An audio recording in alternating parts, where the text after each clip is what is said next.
Bonsoir à tous et bonsoir à toutes pour le premier numéro de Football Club Amateur, votre émission dédiée 100% au foot. Et aujourd'hui, nous avons l'honneur de recevoir un ancien joueur pro puisqu'il jouait à Niort et au Red Star. Il a aussi joué dans notre région, au Toulouse-Fontaine. Aujourd'hui, il est entraîneur de Toulouse-Saint-Jean, donc une équipe de DH. Et on va laisser tout de suite Frédéric Donat, qui est consultant de foot31.fr et aussi qui travaille pour le foot, nous présenter. Frédéric, c'est à toi. Oui, Fred Auvray, qu'on connaît bien, qui est un peu de la même génération que notre Fred Larieux qu'on avait reçu la semaine dernière. D'ailleurs, je pense que tu as passé le BE2 avec lui, non, à Clairefontaine? Tout à fait, on était même dans la même chambre. Ouais, et vous l'avez eu tous les deux? On l'a eu tous les deux. Parfait. Ton parcours, on le rappelle rapidement, de joueur. Tu es un enfant des Fontaines, c'est un peu ça? Oui, et c'est vrai que j'y ai passé en tant que joueur 9 ans. Donc j'ai pu côtoyer pas mal de joueurs qui sont maintenant sur les bancs de touche aussi en tant que technicien, mais aussi beaucoup de joueurs, notamment toi, je crois. Oui, mais moi je suis pas sur le banc de touche, je suis derrière un micro. Et ton parcours aux Fontaines a été en deux parties. Une partie donc avant que tu partes au Red Star, une autre ensuite, et à Niort. Comment ça s'est fait ce crochet vers le professionnalisme? Mais c'est vrai que j'ai eu la chance de côtoyer le milieu pro. C'était l'année de mon armée et c'est vrai que j'avais 20 ans et en fait le Red Star se déplaçait pour voir un joueur du TFC et ce jour-là j'ai dû faire un bon match, donc j'avais tapé dans l'œil du Red Star. Il m'avait proposé de venir faire un stage à Paris. Ça s'était bien passé, donc j'avais signé dans la foulée au Red Star. Et j'ai vu sur le CV naissance à Paris. Comment s'est fait la descente jusqu'à Toulouse? En fait, j'ai suivi mes parents commerçants, donc on a pas mal bougé par rapport à ça.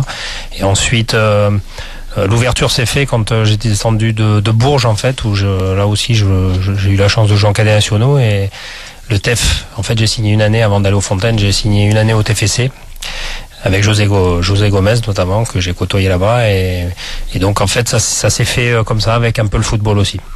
Et le rôle d'entraîneur, à quel moment vous avez senti que c'était en train de naître, la vocation? Disons que j'ai côtoyé pas mal d'entraîneurs. J'ai toujours eu un aspect, d'abord, de par mon jeu de milieu de terrain, j'ai toujours eu une certaine analyse en fait du jeu quand je jouais. C'était meneur de jeu, hein. Je le rappelle pour ceux qui l'ont pas vu jouer, parce qu'ils sont plus nombreux ceux qui l'ont vu jouer. Le premier tacle signé Fred Donat. Toujours sympa. Mais voilà, donc en fait c'est venu presque naturellement. C'est vrai que en fait quand j'ai quitté les Fontaines après pour finir jouer une année à Carcassonne, tout de suite, l'année suivante, Marcel de Joigny, le patron emblématique de Toulouse-Fontaine, m'a recontacté par rapport à ce que j'avais fait aussi et me talonnait simplement en venant en tant qu'adjoint pour aider Philippe Pagnolaire finalement. Donc c'est comme ça que j'ai embrayé, mais c'est vrai que j'ai toujours ressenti en tout cas l'envie de donner un petit peu ce que moi on m'a donné aussi, quoi. Et ce poste de milieu de terrain, on a l'impression qu'il est assez représenté dans les entraîneurs aujourd'hui. Est-ce que c'est entre guillemets le poste idéal pour entraîner après, pour diriger? Je sais pas, parce que peut-être beaucoup de milieux, mais je crois aussi qu'il y a beaucoup de gardiens de but. Donc ils font rien du match, donc ils ont le temps de regarder un petit peu ce qui se passe. Ouais. L'analyse se fait peut-être de plus loin pour eux.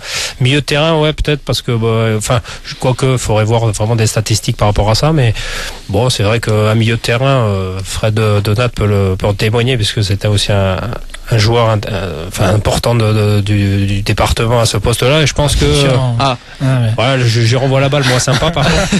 Mais je pense que ouais, il y a peut-être une certaine analyse qui se fait de part déjà de notre position sur le terrain, mais bon, je sais pas si vraiment ça peut avoir une coïncidence. Parce que Platini, il a essayé mais Platini avec l'équipe de France, il a pas fait ce qu'on aurait pu attendre de lui avec le joueur que c'était. Donc mais il a jamais entraîné ailleurs que l'équipe de France finalement.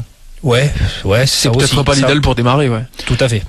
T'aurais pas été pro, t'aurais pas connu ces deux saisons professionnelles, on rappelle, et au Red Star et à Niort, un des deux, où t'as fait en gros une quarantaine de matchs, un des deux. Est-ce que tu serais coach aujourd'hui? Est-ce que c'est pas ça finalement qui t'a poussé aussi à rester dans le milieu? Peut-être aussi, parce que c'est vrai que même si j'y suis passé que 2 ans, mais moi j'ai une mémoire qui est toujours fraîche et j'ai eu cette occasion de côtoyer déjà en tant que joueur, des joueurs, même si c'était que 2 ans, mais des joueurs de très très haut niveau, comme Suzic et d'autres. Ouais, au Restart, t'as joué avec Suzic, c'était l'époque d'Herbin, je crois, c'est ça, Repellini. Voilà. Ah ouais, c'était fantastique, ouais, Herbin Repellini, mais surtout c'était Steve Marley, c'était des joueurs, qui ont marqué le football français quand même, puisque Steve Marley c'est l'équipe de France, donc. Moi, juste ce sens-là de pouvoir disputer des matchs avec eux, mais c'est vrai que le fait d'être aussi managé par des gens comme Herbin, qui est reconnu pour un grand tacticien quand même, puisque c'est quand même quelqu'un qui a fait beaucoup pour Saint-Étienne, mais ça plonge quand même, ça plonge énormément dans l'écoute et dans peut-être aussi, c'est vrai que ça a peut-être déclenché quelque chose de vouloir rester en tous les cas au contact du ballon. Ouais. Ouais. Tu es de ces 2 années, tu retiens quoi? Pourquoi déjà t'en as pas fait une 3e ou une 4e? Pourquoi que 2? En fait, c'est vrai que moi je l'ai toujours dit, aucun regret sur ma carrière.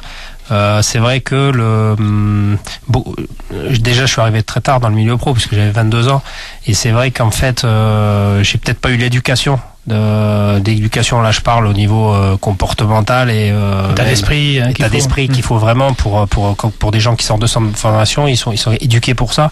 Moi je l'avais peut-être pas eu, donc j'ai peut-être voulu passer au-delà de certaines barrières, mais j'ai pas de regrets parce que j'ai disputé des matchs avec grande intensité devant beaucoup de monde et ça a été vraiment ça a été très riche pour moi, très riche. C'est-à-dire qu'il a manqué peut-être un petit peu de discipline à certains moments? Voilà, j'osais pas dire le mot. Non, on peut y aller. On me l'a dit assez à l'école. Il y a Fred, on peut y aller. Mais c'est peut-être ça un petit peu.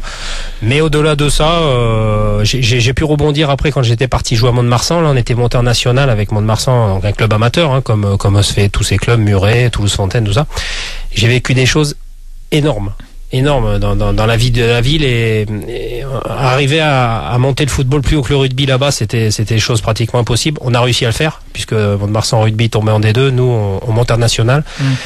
Des souvenirs fantastiques. Et là, c'était pas pro, mais on vivait comme des pros. Ouais. Ton retour sur la région s'est fait donc aux Fontaines. Ensuite, t'es aussi passé par un petit club de district, le FC Confluent. C'est aussi pour te faire les dents, entre guillemets. Et en fait, c'est vrai que moi je sais d'où je viens aussi.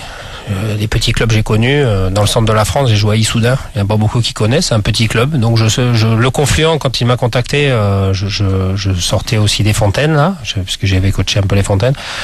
J'avais fait une petite année sabbatique à Fonsorbe en tant que joueur avec mon ami Jeff Moins. Et par rapport à ça, quand ils m'ont contacté, j'ai bien analysé, je me suis dit c'est l'occasion de replonger tout de suite en tant qu'entraîneur sans laisser passer le temps, donc c'était une bonne opportunité et surtout ça a été une grosse expérience parce que même en district, mais faut tout faire, hein, porter les sacs et des choses qu'on n'a peut-être pas au-dessus, mais c'était une très bonne expérience. Non, mais quel que soit le niveau, le management est là, il faut le faire, il faut animer un groupe, que ce soit Platini ou Jean-Louis Bouffartig, c'est le même. Non, c'est vrai. Qui c'est Jean-Louis Bouffartig? Un joueur de district que je connais bien. Et donc ensuite t'es arrivé à Toulouse-Saint-Jean. Dans quel objectif, avec quel projet sportif? Ça fait 2 ans que tu y es maintenant. T'attaques la 2e année? Ouais, ma 2e année, c'est vrai que là c'est vrai que je le dois un petit peu à Michel Ivancic. C'est lui qui, en prenant le poste de directeur sportif, manager du club, il a pensé à moi.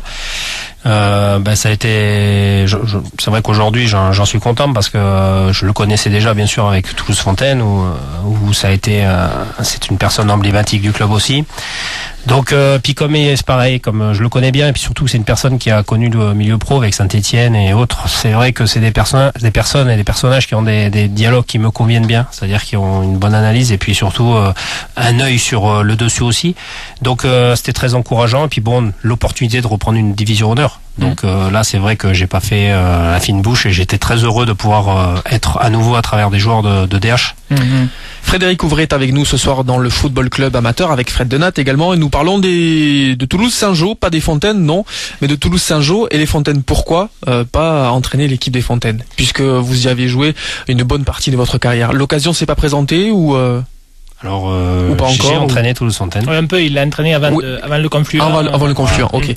En fait, sorti de mon année d'assistant de Philippe Magnonnaire, j'ai eu l'équipe de DH. J'ai entraîné l'équipe de DH pendant une année, donc l'équipe réserve. Et ensuite, j'ai été nommé entraîneur de l'équipe 1 pendant 2 ans.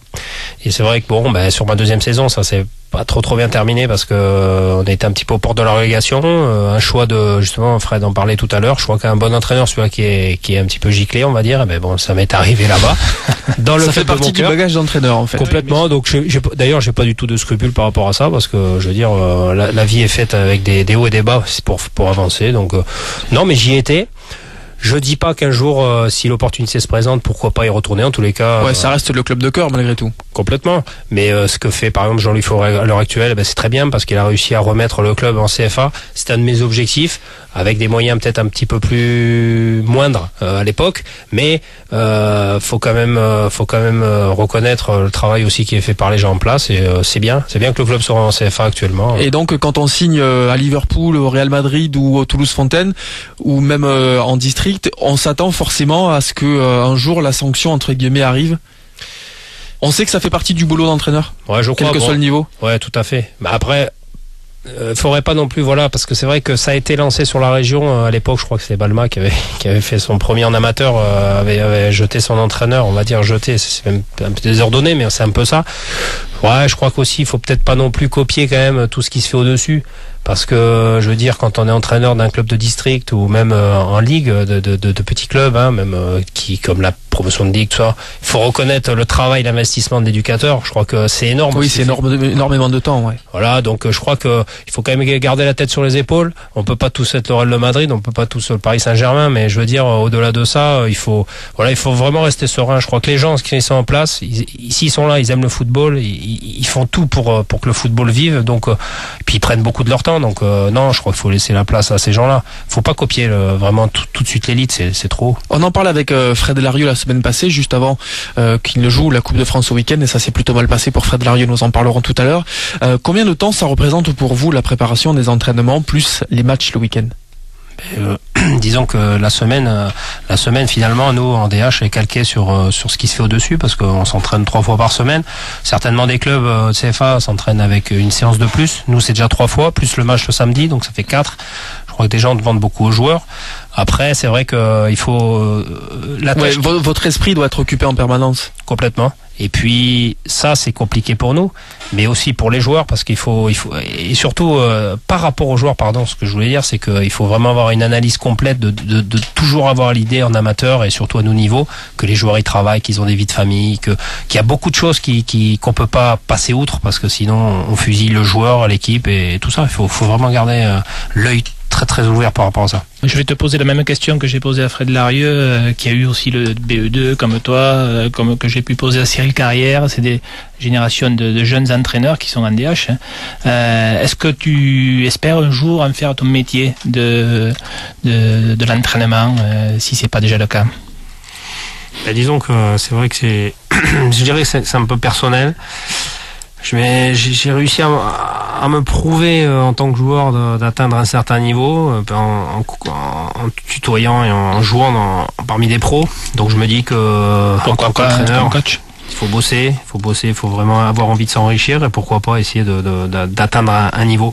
Donc c'est dans cette logique-là aussi que tu bosses, que tu passes tes diplômes, aujourd'hui tu es à Saint-Jean sur un projet de 3 ans a priori, on a cru comprendre, et au-delà tu espères passer les caps, soit avec Saint-Jean, monter éventuellement, soit aller rapidement plus haut. Ouais, c'est vrai que j'ai eu la chance de pas mal voyager avec des clubs un petit peu dans des horizons différents, donc je me dis que pourquoi pas essayer un jour si l'opportunité se présente, et puis aussi bien sûr en travaillant bien dans son club. Je crois que la base elle est là. Donc pourquoi pas un jour intégrer une... C'est aussi un réseau, être coach, c'est connaître des gens, des connaissances qui vous appellent quand il y a besoin. Est-ce que tu as un bon réseau? Mais en fait tout réside là. Ouais, on va voir. Mais bon, après j'ai quand même la tête aussi sur les épaules, une famille, des enfants. T'es bien à Toulouse, hein? Je salue, oui. Bien à Toulouse en plus, surtout ma femme qui s'y plaît énormément, mais moi, sincèrement, repartir pour le football, quelque chose de cohérent, de proche de l'élite. Ouais, bien sûr. Paris, d'autres régions, pourquoi pas, bien sûr. Ouais. N'importe où, ouais. Mais dans le milieu professionnel, quoi. disons qu'après, à un moment donné, en tant qu'entraîneur, on l'a dit, on se met en danger. Donc il faut que ça soit aussi du concret. On peut pas partir pour une CFA2 ailleurs pour tout mettre en branle à la maison, non. Non, mais quelque chose d'intéressant et qui peut disons ouvrir des grosses portes. Pourquoi pas, ouais. Et là, par contre, on voit que en football, par exemple, il y a un joueur qui est en T2 et on le prend en T1. En tant qu'entraîneur, on peut sauter entre guillemets combien de divisions sur un seul transfert? Ça dépend au contact que vous avez, quoi. Hein, les fameux tuyaux. Non, mais disons que je sais pas. C'est vrai que il y a des joueurs aujourd'hui en Ligue 1 comme Olé Nicole qui ont démarré en DH, en CFA. Quelqu'un comme Alain Perrin avait 3 démarré aussi en CFA et a joué la Ligue des Champions. Donc tout est envisageable. C'est une question d'opportunité, de circonstances, de réseau.